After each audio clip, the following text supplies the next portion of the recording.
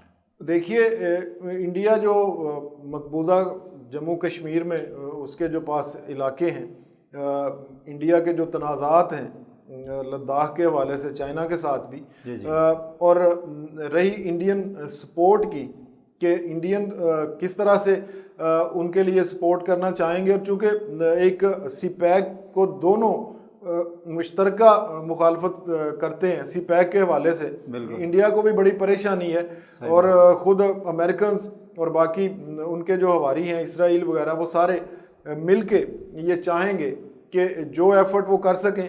تو یہ جو خبر ہے کہ انڈین سپورٹ ملے گی اور انڈیا اپنے زیر انتظام علاقوں کو اس حوالے سے دینا چاہے گا، تو اس میں کافی حد تک صداقت ہے، چونکہ انڈینز کافی پھنس چکے ہیں. بالکل ٹھیک ہے. خاص کر چائنا کے حوالے سے جو انہوں نے ایفرٹ کی، اور اس کا جو رزلٹ ہے وہ آپ کے سامنے ہے. تھوڑا سا آگے بڑھتے ہیں. اسرائیل کو پاکستان نے بھی ماننے سے انکار کر دیا ہے، سعودیہ نے بھی ماننے سے انکار کر دیا ہے. کیا سعودیہ بھی ماننے کے لیے جا رہا تھا اور یہ پاکستانی آرمی چیف جو ادھر گئے ہیں تو اس لیے میسیج دینا پڑا ان کو، یا کیا یہ بلاک اور کس طرف جا رہا تھا؟ آپ کیا سمجھتے ہیں؟ ساری باتوں میں کچھ صداقت ہے؟ دیکھیے یو اے ای کے جتنے قریبی روابط ہیں سعودی عرب کے ساتھ، اور اس سے ایک بڑا واضح میسیج یہ مل رہا تھا کہ شاید سعودی حکام بھی لچک دے رہے ہیں اسرائیل کے حوالے سے. اور پھر دوسرا یہ جو پاکستان کے ساتھ ڈفرینس آف اوپینین کریٹ ہو رہا تھا سعودی عرب کے معاملات میں، اس کا بھی یہ بڑی ایک ایسی سچویشن بن چکی تھی جس کا پاکستانی حکام نے نہ صرف فوری طور پہ نوٹس لیا، بلکہ انہوں نے کامیابی کی بات یہ ہے کہ انہوں نے یہ سارا جو میس کریٹ ہو رہا تھا اس کو بڑی کامیابی سے اور بڑی اپنی سکسیسفل ڈپلومیسی سے اس کو ہینڈل کیا. ٹھیک ہے. اچھا تھوڑا سا اور آگے چلیں. اگر اسی نقطہ پر بات کریں بھائی صاحب، تو اسرائیل کو ترکی نے بھی شدید اس معاملے پر ناراضگی کا اظہار کیا یو اے ای کے اوپر، اور ایران نے بھی. ان دونوں ملکوں کا کیا سٹیک ہے ان کے ساتھ؟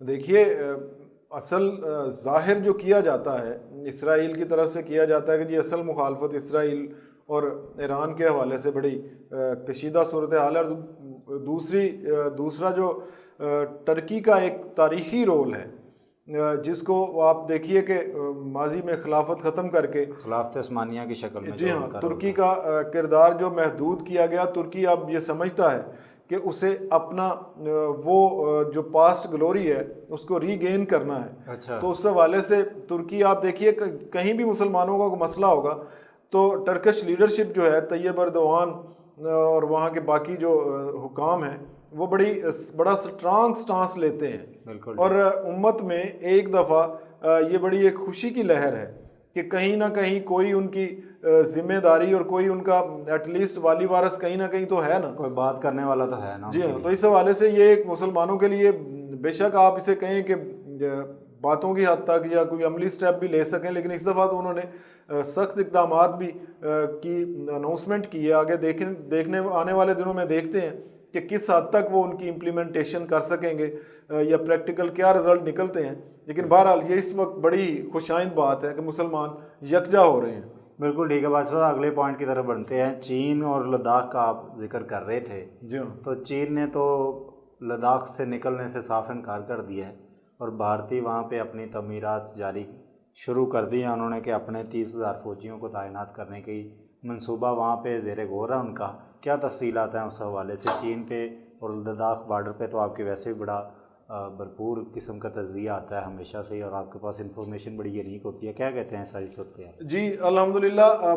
بات یہ ہے کہ جو بھارتی مودی سرکار ہے اس نے ایک الٹا ایک اپنے لیے مصیبت ایک ایسی، چونکہ ان کی ایسی پالیسی ہے جو بالکل ہندوتوا سوچ جو ہے، ہندوتوا بالکل وہ ایک بیسڈ آن ایکسٹریمزم ہے، اور جس کا رزلٹ یہ نکلتا ہے کہ وہ چاروں طرف سے جہاں کہیں کوئی نہ کوئی ایسی حرکت کر بیٹھتے ہیں جو ان کی نہ صرف معیشت بلکہ ان کے دفاع اور ان کی آپ دیکھیے نیشنل رسپیکٹ کے لیے بھی وہ ایک پوری سیکیورٹی بن گئے ہیں. ان کے لیے بہت بڑی مشکل میں وہ پھنس چکے ہیں لداخ کے حوالے سے. اب چاہ وہ یہ رہے، یہ آپ یہ مائنڈ سیٹ اگر میں اس کا تھوڑا سا آپ کو تاریخی پس منظر دکھاؤں یہ وہی مائنڈ سیٹ ہے جو انہوں نے سیاچین میں اپلائی کیا. اچھا. اور جب وہ سیاچین میں گئے تو پاکستان نے آگے سے جا کے ان کو گھیر لیا. اور مجھے اللہ کے فضل سے مجھے یہ اتفاق ہوا کہ باقاعدہ میں جا کے سیاچین تک ہم جرنلسٹوں کی ایک ٹیم جو تھی اسے سیاچین تک کا ہمیں دیکھنے کا موقع ملا. وہاں کی بالکل ایگزیکٹ ٹاپ جو چوٹیاں تھیں ماشاءاللہ. تو ہمیں سمجھ یہ آئی کہ سیاچین میں وہ ایسے پھنسے ہیں کہ ان کی طرف سے ہماری طرف سے گراؤنڈ چونکہ کنیکٹیو ہے جی اور وہ الٹے رستے سے پہاڑ کے الٹے رستے سے پہاڑ پہ چڑھنے کی کوشش کر رہے تھے. اچھا. وہاں پہ انہوں نے اپنے آپ کو پھنسا لیا اور پاکستان نے پھر ان کو نکلنے نہیں دیا. ٹھیک ہے. اور پاکستان نے کہا, جب بھی ڈائلاگ ہوا پاکستان نے کہا کہ نہیں آپ ذرا نا یہاں سٹے کریں. ٹھیک ہے. چونکہ ان کو بڑی مشکل پیش آ رہی تھی, خصوصاً جب وہ ہیلی کاپٹر پہ اپنے دے رہے تھے فوڈ تک ان کی پہنچانے کے لیے اپنی سپاہ کو.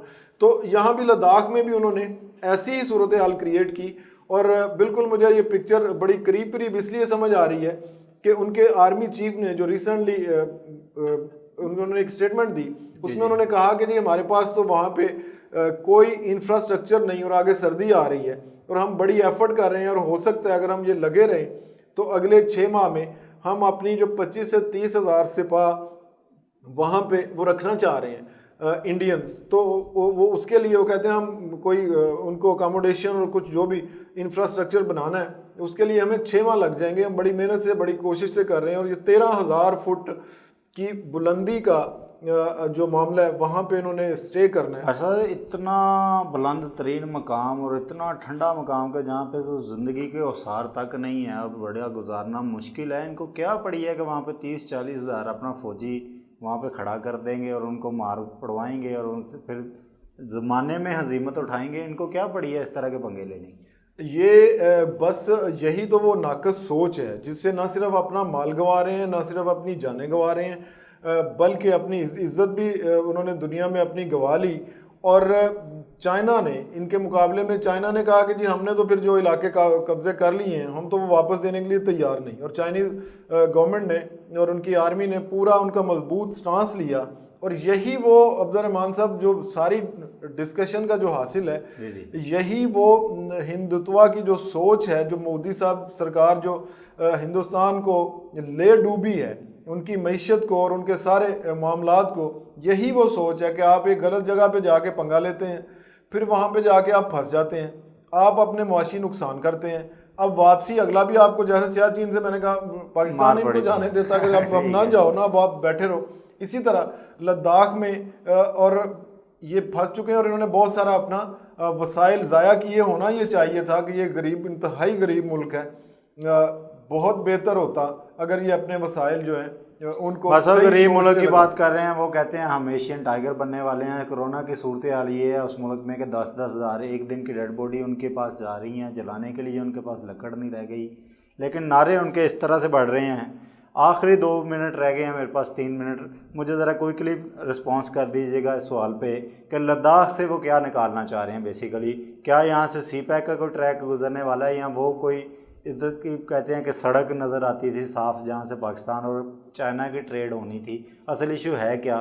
پھر اگلے ٹاپک کی طرف. اصل تو ایشو بالکل یہی تھا کہ وہ آپ کے سی پیک کو اور باقی آپ کے جو معاملات ہیں ان پہ, اور دوسرا ان کا یہ تھا کہ وہ ایک برتری کے زوم میں تھے کہ پاکستان سے ہم پنگے لیتے رہتے ہیں. اسی طرح ان کو ایک بڑی طاقت کی سپورٹ تھی. جو اصل معاملہ تھا, اصل معاملہ یہ ہے کہ بڑی طاقت کی سپورٹ, بڑی طاقت کی سپورٹ تھی. انہوں نے وہ بڑی طاقت بڑا چودھری چیک کرنا چاہ رہا تھا کہ جی آگے سے کتنا رسپانس آتا ہے. اور چائنیز نے اس کو ویل جج کر لیا اور ٹھیک انہوں نے دیکھ کے فوراً انہوں نے سخت رسپانس دیا اور میسج دے دیا بڑی قوت کو بھی اور انڈیا کو بھی کہ کسی طور پہ ہمیں ہلکا مت لینا ورنہ آپ کو پھر ایسا بھی ہوگا کہ فائرنگ ہو نہ ہو بندے مریں گے.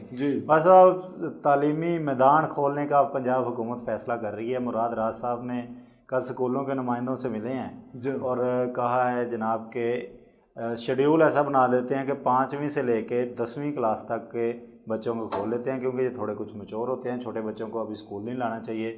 اس کے حوالے سے آپ کے پاس کیا تفصیلات ہیں, اور